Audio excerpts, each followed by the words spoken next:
Tell us a little about yourself and your origin story. Yeah, absolutely. Well, going back to early Martin Bionics, I really founded Martin Bionics out of working clinically in prosthetics. I found that my patients' functional abilities were limited not as much by their amputation as by the lack of technology available in the field.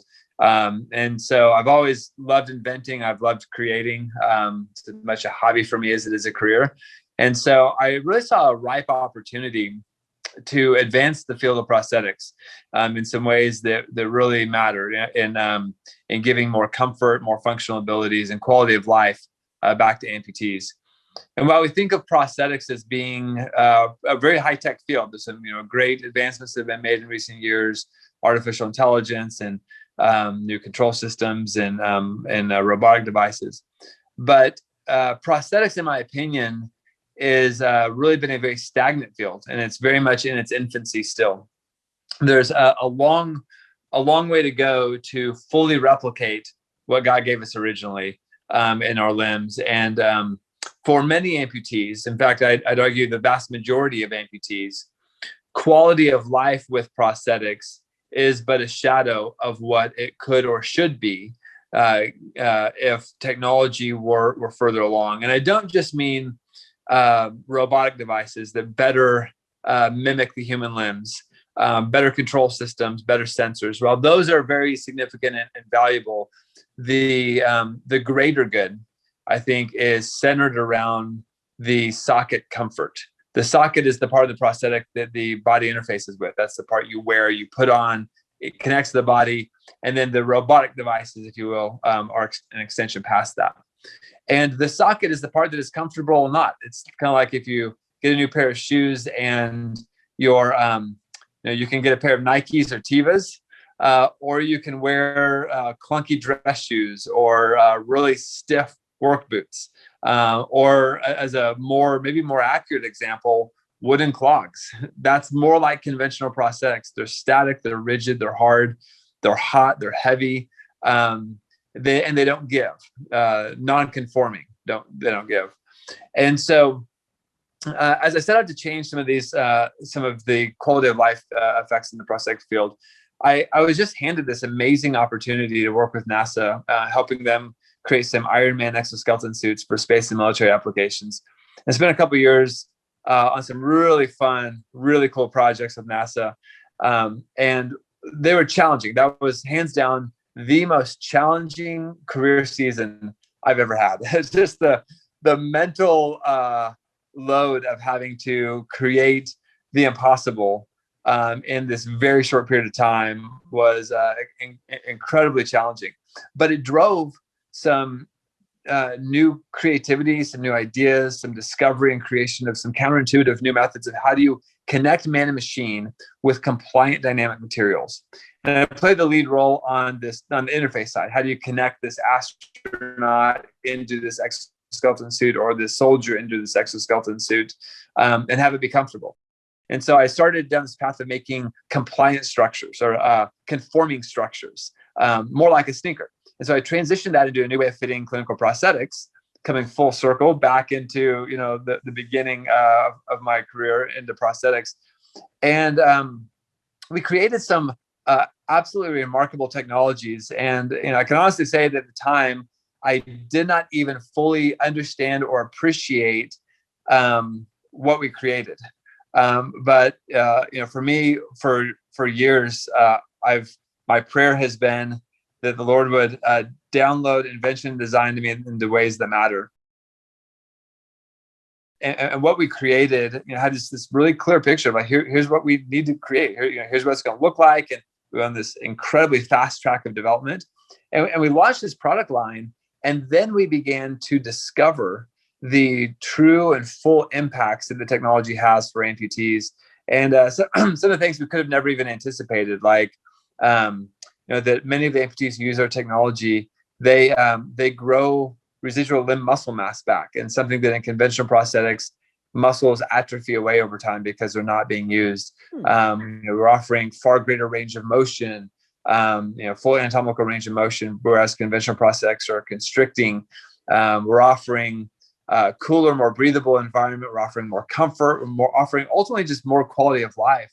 And so the vast majority of amputees who fly into one of our clinics and come get fit with this technology, they're experiencing a quality of life that they never knew was possible with conventional prosthetics. And that's been absolutely remarkable to get to work with folks. We have patients from literally around the world who fly in.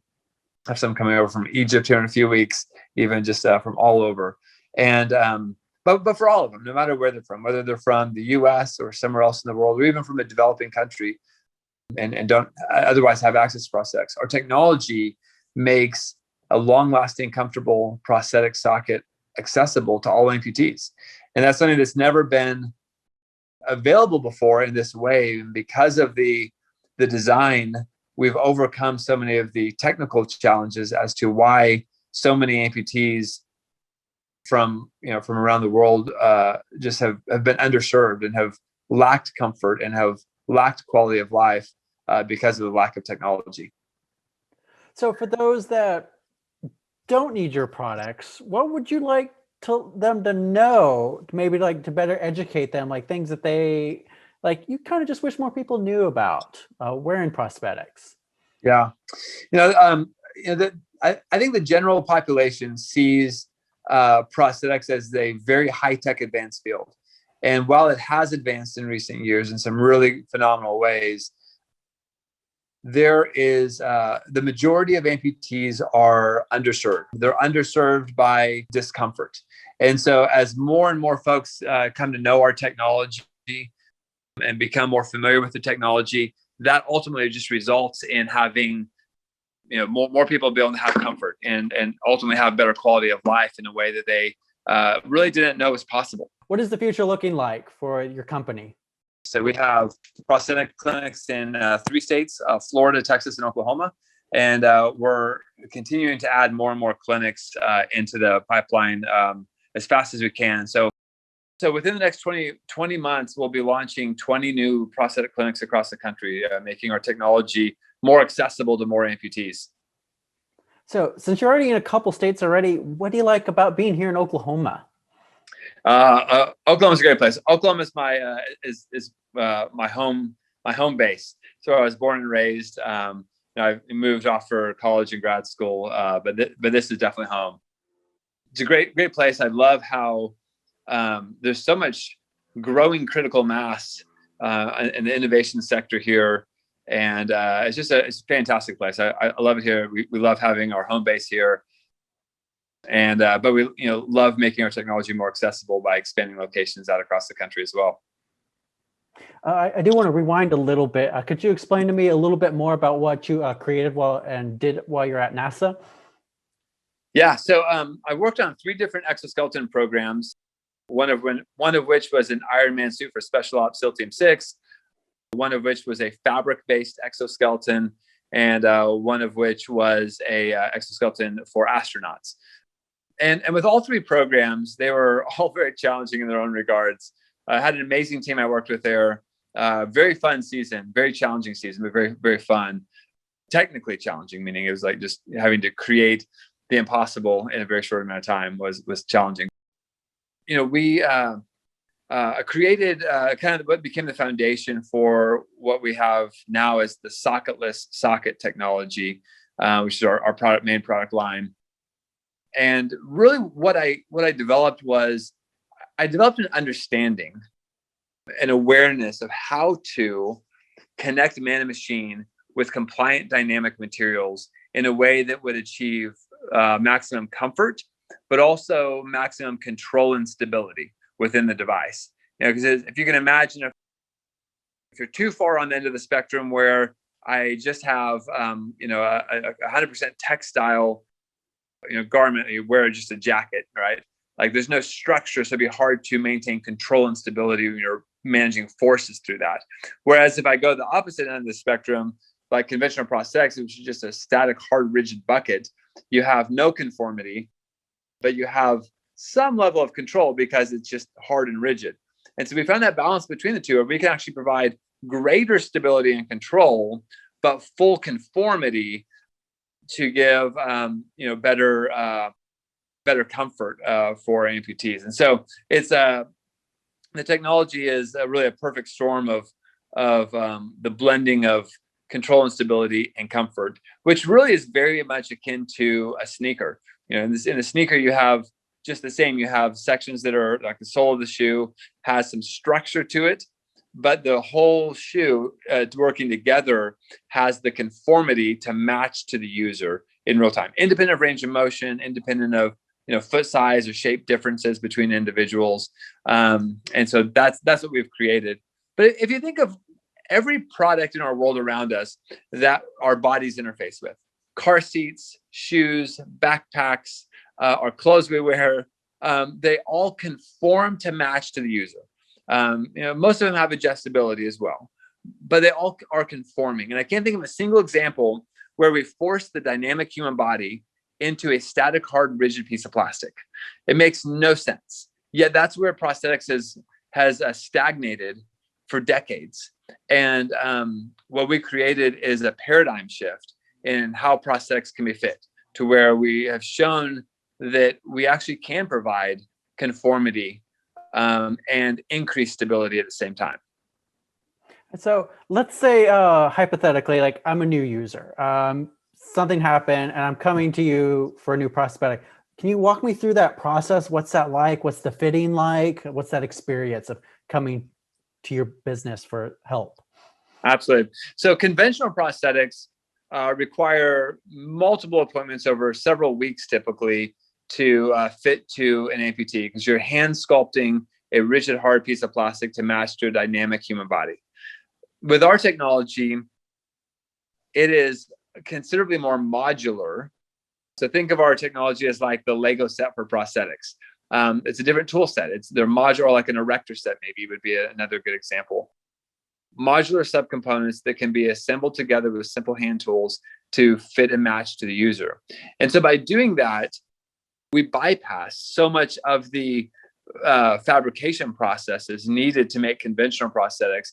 So we can fit our sockets faster, more efficiently, more effectively, and have greater outcomes in the end.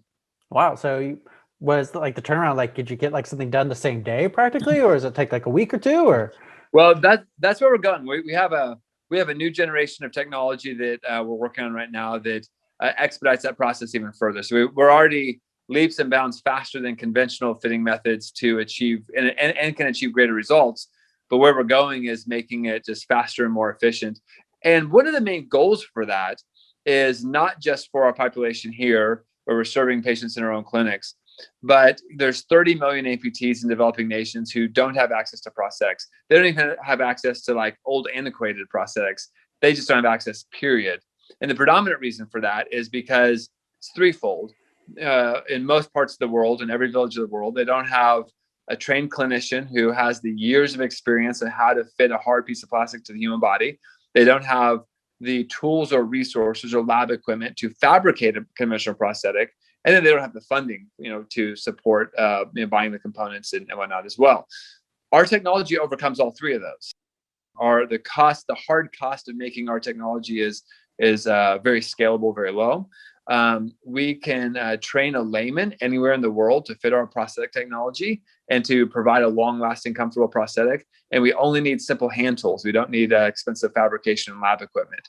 And so we have there's missionaries who literally backpack into villages and fit our socket technology on amputees in real time with simple hand tools and have amazing results.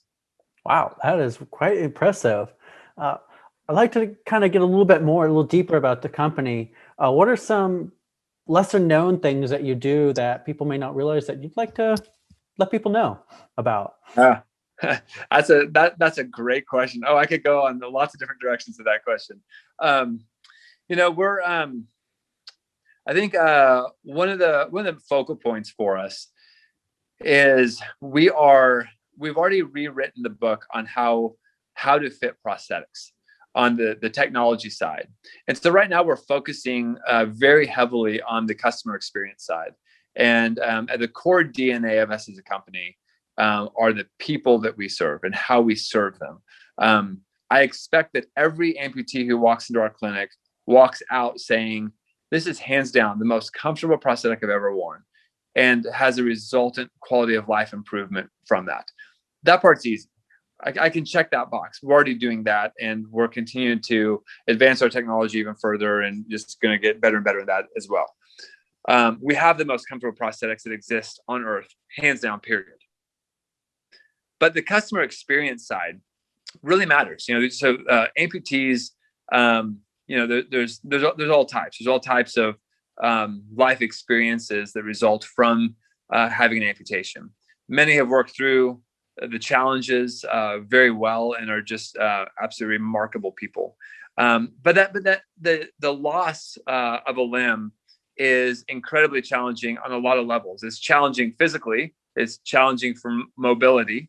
But it can be challenging emotionally. It can be challenging psychologically. It can be challenging relationally. I mean, there's a number of patients whose significant others have left them because of the amputation. There's sometimes there's body image challenges. There's social engagement challenges. There's a loss of community, loss of friendships, loss of just being able physically to go out and enjoy the things they once loved doing. And that can be at a micro level to where, like, grandma get down on the floor and play with the grandkids. Something simple as that is a massive, massive loss. And but the depth and the layers of loss extend far beyond the physical. They extend far beyond just the loss of an arm or the loss of a leg and the obvious conclusions of the losses from that, mobility and the like. And so we want to pour into the whole person, and we want to rewrite the book on what does customer experience, not just in prosthetics, but maybe in medical fields, but definitely in prosthetics. What does that look like? What can that look like? How can we pour into the person and that they would regain life back to them, not just physical comfort? All right. Well, Jay, I want to thank you again for taking the time to chat with me. Before we wrap things up, is there anything else you want to say, talk about? Really appreciate you taking time and asking good questions, and really excited to be part of the forum. Is there anything else you want to say about the forum, the Oklahoma Venture Forum? The story of Martin Bionics and the story of where we're going towards is really a fascinating season for us, and I'm very excited to get to share with the community some of what's unfolding for us right before our eyes. All right. Well, thank you so much. I appreciate you taking the time to chat with me again. Absolutely. Likewise. And look forward to talking again soon.